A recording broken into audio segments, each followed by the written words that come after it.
Kaya pala ganito ang naging resulta ng kapalaran ko. Kasi alam ng Diyos na kaya ko. Sa edad kong to, napagod na akong magmadali. Kaya lahat ng ginagawa ko ngayon, ini-enjoy ko na lang. Siguro sa dami na rin ng aking pinagdaanan, napagtanto ko na ang buhay ay mas malawak at mas mahiwaga pa sa mga problemang dumarating sa buhay natin. Tumatanda na tayo, baka sa kakahabol natin sa masagana at maayos na buhay, ay hindi na natin nai-enjoy ang buhay.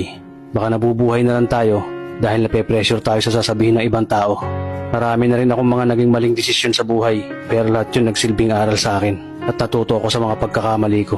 May mga taong sobra nating mamahalin at bibigyan ng halaga, pero ibabalik lang sa atin ay kabiguan at matinding trauma.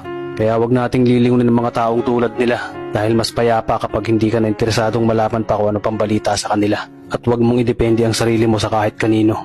Tandaan mo, kahit sarili mong anino, iiwan ka din nito kapag madilim na ang paligid mo. Kailangan natin matutunan na huwag ikumpara ang sarili natin sa iba, dahil hindi natin laban ang laban nila. Karera mo to, di nila karera. Dahil ang buhay ay hindi naman nasusukat sa kung sino ang mayaman, kundi kung sino ang payapa.